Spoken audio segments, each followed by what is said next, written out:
Superestación.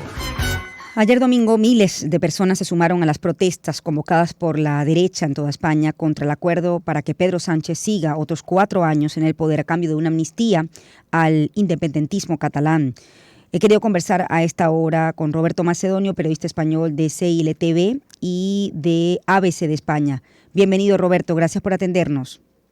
Un placer estar con ustedes. Muy buenos días. Buenos en una días. fecha histórica para nuestro país, para Sí. España. Roberto, ¿cómo amanece España luego de esta jornada de protestas que iniciaron la semana anterior?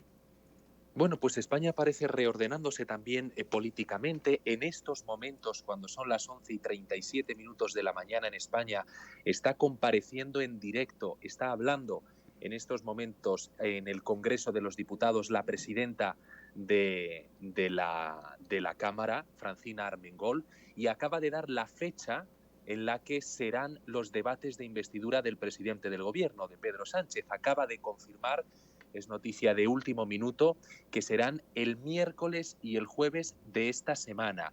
¿Qué quiero decir con esto? Que esas protestas que ha habido en la calle durante toda la semana pasada, especialmente durante este fin de semana, sobre todo ayer domingo en las capitales de provincia de España y también en Madrid, no han frenado la intención o la hoja de ruta del gobierno para celebrar, como digo, según acabamos de confirmar este miércoles y este jueves próximos, el debate de investidura para que Pedro Sánchez sea elegido en el Congreso de los Diputados presidente. Ahora, ¿qué preocupa o qué le preocupa a la derecha o a quienes no estén de acuerdo con este pacto que pretende Pedro Sánchez hacer a propósito de la ley de amnistía, ¿no? ¿Cuáles son las principales preocupaciones o las reservas que tienen sobre este tema quienes no apoyan la posible ley?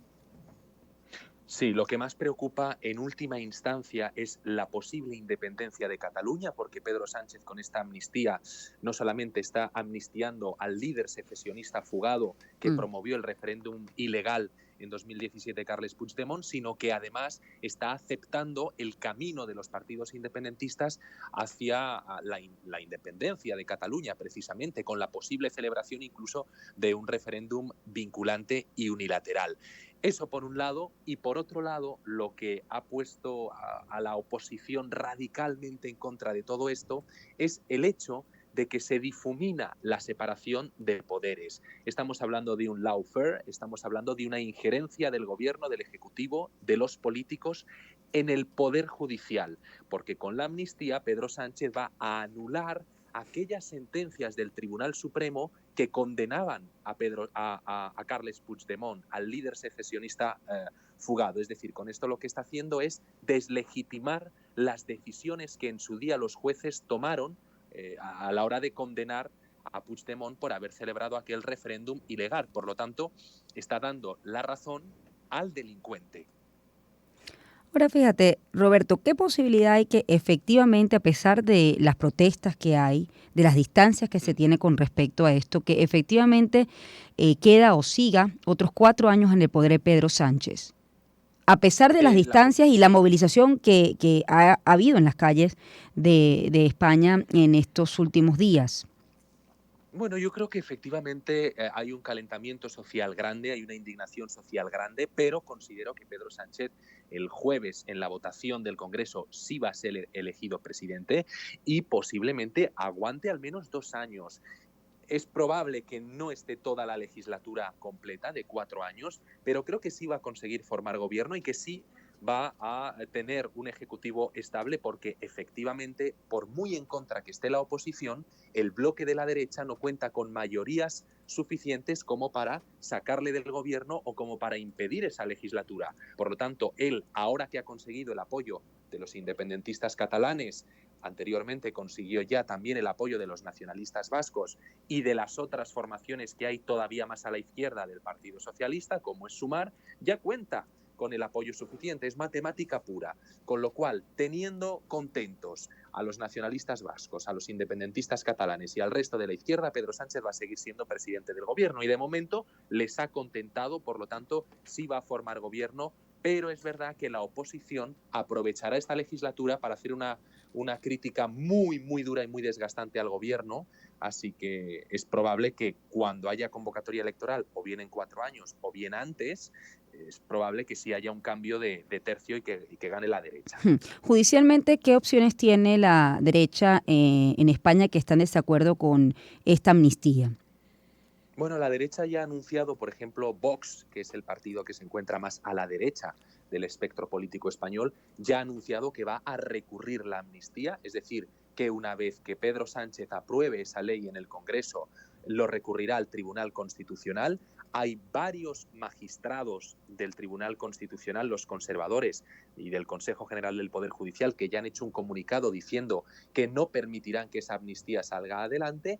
Y además, todas las asociaciones de jueces de España, todas, firmaron un comunicado conjunto diciendo su malestar y su posición contra la ley de amnistía, precisamente por esa injerencia que se interpreta del Estado en la justicia. Ahora bien, no debemos olvidar que aunque la oposición vaya a recurrir, los jueces estén en contra, el presidente del Tribunal Constitucional es Cándido Conde Pumpido, que es uno de los hombres de confianza de Pedro Sánchez. Es decir, que la presidencia del principal órgano de la justicia está en manos, bueno, pues de un perfil progresista que tiene muy buena sintonía con el gobierno. Así que no está claro qué vaya a ocurrir cuando la oposición presente esos recursos.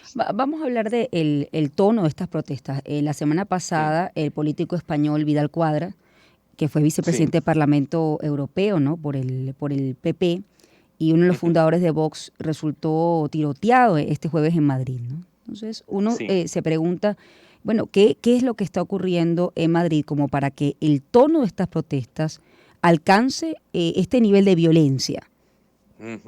Es terrible, porque en España no estamos acostumbrados a esa violencia en la calle. Hace 2 días intervenía en un programa colombiano de la televisión colombiana y me decía la periodista que allí lamentablemente en Latinoamérica, pues el sicariato sí que, bueno, pues lleva años operando, pero en España nunca, jamás habíamos visto esto. Entonces estamos sobrecogidos, con el corazón encogido. Ahora bien, no debemos relacionar, por lo menos a fecha de hoy, ese intento de asesinato, ese intento de magnicidio contra el fundador de Vox y exmiembro del Partido Popular, Vidal Quadras, no lo debemos relacionar con las protestas contra la amnistía. ¿Por qué? Bueno, pues las principales líneas de investigación policiales apuntan, señalan a que detrás de ese intento de asesinato estaría, bueno, pues el régimen iraní. Es decir, que apuntan a Irán por una serie de sanciones que Vidal Quadras puso contra Irán cuando estaba en el Parlamento Europeo. No se sabe, no está claro, pero de momento la principal línea de investigación policial ha descartado que haya algún tipo de relación entre las protestas por la amnistía y el intento de asesinato a Vidal Quadras. No obstante, esas manifestaciones en contra de la amnistía y del gobierno de Pedro Sánchez que estamos viendo en las calles también han dejado imágenes violentas. No hasta ese punto, claro, pero sí que hemos visto contenedores ardiendo, incluso, y esto es doloroso decirlo, también hemos visto saludos nazis, personas con el brazo levantado, hemos escuchado cánticos y loas a Franco, el dictador español. Es decir, que vienen todas estas protestas de un sector ultra, pero no solamente hay ultras en las manifestaciones. Debemos dejar claro que en las de Ferraz, en las de Madrid, sí los hemos visto, a estos ultras, a estos infiltrados, pero en definitiva son infiltrados como en todas las movilizaciones sociales que van a destrozarlas. También hay personas pacíficas que se han manifestado, que han protestado en el resto de ciudades, de provincias españolas, y lo han hecho desde el pacifismo y desde el convencimiento democrático de que esto no debe salir adelante. Te agradezco mucho, Roberto, el completo reporte que nos has hecho desde España. Hoy la jornada parece estar un poco más tranquila. Bueno, son recién las 11:35, 11:45 allá en España, ¿no? Eso es. Veremos qué pasa. Sí. La última hora es esta, bueno, que acabamos de decir. Será este miércoles y este jueves el debate y la posterior votación de investidura. Lo ha confirmado hace unos minutos la presidenta del Congreso, Francina Armengol. Te agradezco, Roberto. Roberto Macedonio, periodista español de CILTV y ABC España, me ha acompañado a propósito de las protestas que han inundado las calles de España. Miles de personas, incluso ayer domingo, se sumaron a las protestas convocadas por la derecha en toda España contra el acuerdo para que Pedro Sánchez siga otros 4 años en el poder a cambio de una amnistía al independentismo catalán. 6:46, vamos a hacer una pausa, nuestra recomendación musical del día. Una persona fallecida